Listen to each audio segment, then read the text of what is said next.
Primero que nada, muchísimas gracias por su tiempo. Voy a tomarme unas 10 segundos para decir que soy súper fan de ustedes y de Juan Gabriel. Juanga, no sé por qué, pero es de esos artistas que, vaya, me quedo corto de palabras, ¿no? Pero antes que nada, ¿qué tal ha estado promocionar pues, este nuevo documental que vienen trabajando ya también con otros previos, ¿no? Pues ha sido una experiencia increíble, ¿no? Creo que trabajar de una manera tan privada, archivos tan privilegiados como el acervo personal de Juan Gabriel, siempre es como una experiencia que es difícil de explicar porque no mides las expectativas que puede llegar a generar, ¿no? Y ya ahora que ya es una cosa pública, que cuando sale ya el tráiler, el teaser, cuando ya estamos hablando con la gente, pues sí te das cuenta que estás hablando de un ídolo nacional, un símbolo patrio, y que estás en la grande liga con una responsabilidad inmensa, ¿no? Entonces, nosotros siempre llevamos este proyecto desde el inicio, sabiendo que este momento iba a pasar y que espero que esté al nivel de las expectativas de los fans, ¿no? Lo está. Me voy a arrancar con la primera pregunta, que es: de Bellas de Noche a La Dama de Silencio y ahora Juan Gabriel, han retratado 3 rostros muy distintos del país: la sensualidad olvidada, las víctimas de una violencia estructural y la luz popular que atravesaba esos mismos crímenes. En ese recorrido, México aparece como un mosaico de realidades íntimas y a la vez universales. ¿Qué cambió en su lectura del país al atravesar esos universos? ¿Y hubo alguna capa nueva de México, emocional, social o simbólica, que descubrieran en este proceso? Bueno, creo que los 3, La Dama del Silencio y Juan Gabriel somos el mismo equipo, sí. Entonces ahí ya tuvimos esta fuerza justo de ahí viene, porque sé colaborativa, y creo que, ahora que mencionas Bellas de Noche, ¿no? O sea, son 3 proyectos que al final retratan la cultura popular mexicana. Desgraciadamente, hasta un asesino serial termina siendo parte del imaginario colectivo de la cultura popular, y toda cultura popular es reflejo de un contexto, ¿no? Y de una época. Entonces, si bien Bellas de Noche y Juan Gabriel conviven en el mismo contexto y en ese mismo México, también tienen pues como su personalidad diferente y su manera como de abordar de diferentes maneras. Entonces, pues creo que eso tienen en común los 3 proyectos. Y en los 3, pues es México el escenario principal, ¿no? O sea, son personajes muy mexicanos. Y hay algo muy interesante que me parece que en estas 3 obras, y es la segunda pregunta que les quería hacer, creo que rescatan muy bien dentro de estas realidades tan complejas, estos mosaicos individuales de una realidad mucho más compleja, logran rescatar y hacerle justicia a cada individuo con ternura y con sensibilidad, ¿no? Entonces, a partir de esa ternura y esa presencia, lo que les quiero preguntar es si surge del propio proceso de cómo el archivo manda, como has mencionado, o si es de la convivencia con las historias de estos individuos. Creo que para retratar, ¿no?, a cualquier personaje también hay que entrar poco a poco y hay que entrar también con un respeto, y también se terminan convirtiendo en espejos, ¿no? Por más alejados que seas de ellos, terminas reflejándote en este tipo de personajes. Y creo que mi tarea de encontrarle el alma y el corazón a este tipo de personajes es desde la mirada que vamos a poner. Hablando de las vedettes y hablando de Juan Gabriel, ¿no? O sea, desde dónde nos reflejamos, desde dónde los abordamos, desde dónde no caemos en el amarillismo, ¿no? Sí.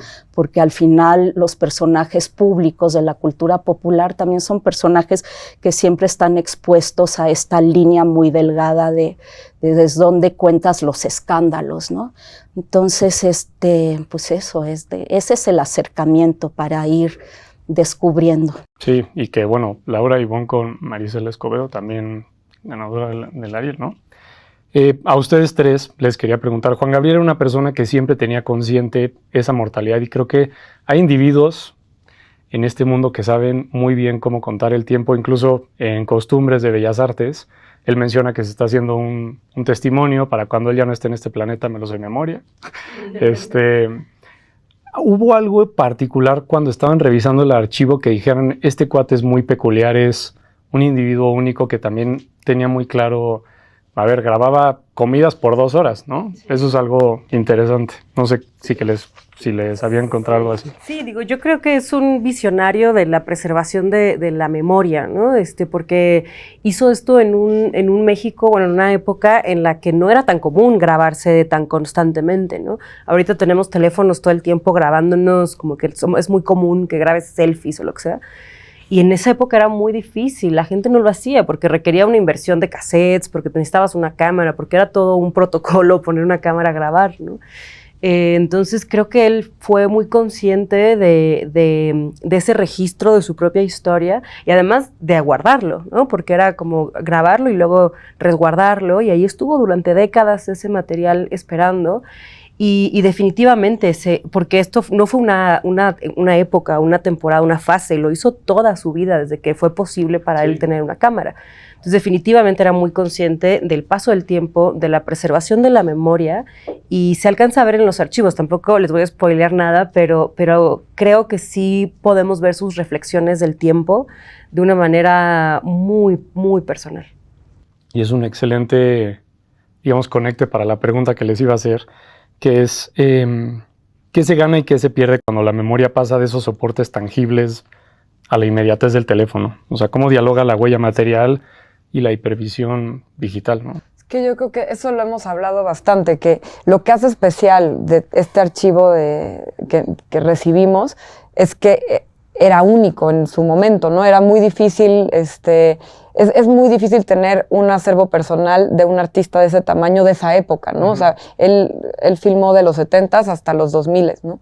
Ahora como ya no hay intimidad, ya la vida privada ya no existe. En las redes sociales tú puedes ver lo que está haciendo cualquier artista gigante.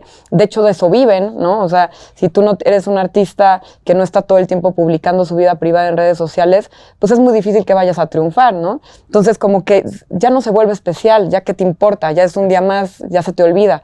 En cambio, esto que es algo que es un baúl de los recuerdos que abres y está lleno de sorpresas y que lo vuelve especial porque es nunca antes visto, ¿no? Entonces, creo que sí hay una diferencia gigante entre cómo consumimos contenido y cómo lo registramos y cómo grabamos nuestras vidas, que hace que esto sea especial, ¿no? Y lo que hace perdón que interrumpo, lo que hace muy bonito de esto es también el tipo de materiales, ¿no? Porque que además son fieles a una época, había VHS, mini DVs, y todos son como el paso del tiempo del mismo material. Te está hablando de una época, la textura de cada material. Creo que tengo que cerrar, pero les quería decir, pues de las luces del cabaret al eco de una voz que conmovió a todo un país, su trabajo ha trazado una línea invisible entre la herida y la belleza, y agradecerles mucho. O sea, 8 minutos, yo me podría aquí seguir, pero... Ay, pues que pregunte una cosa más. Sí, pues ya. ¿Sí? Se preparó un montón. Se preparó Dale un chance. montón, sí. A ver, tenía aquí un buen, pero podemos preguntarte algo a ti, María José, que tengo entendido que empezaste con una cámara mini DV y que Juan Gabriel también era un gran aficionado de grabar constantemente. ¿Ustedes tres sintieron algún tipo de parentesco a ese impulso de autorregistro de Alberto o cambió su forma de encuadrarlo al reconocer en esa necesidad de registrar la vida desde adentro? Yo debo de confesar que ahí está mi archivo, María José, porque cuando empecé a hacer video me ponía a registrar todo, y yo creo que contestando a tu pregunta, pensando en cómo lo reflexionó Juan Gabriel estaba completamente consciente de preservar todo esto para que algo pasara con este material. Y en el momento que nos cayó el 20 de decir, o sea, todo esto que estaba guardado seguramente es para que pasara lo que está pasando, que contáramos su historia con su material. Entonces, sí, no sé si... No, está perfecto. Creo que hay algo muy especial y lo mencionaba también Laura.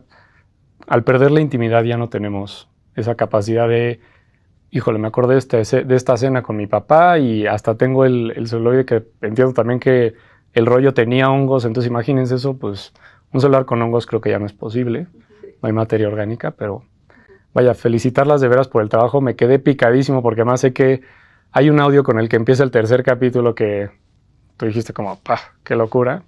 Entonces, felicidades. Le digo, le cuento. ¿No?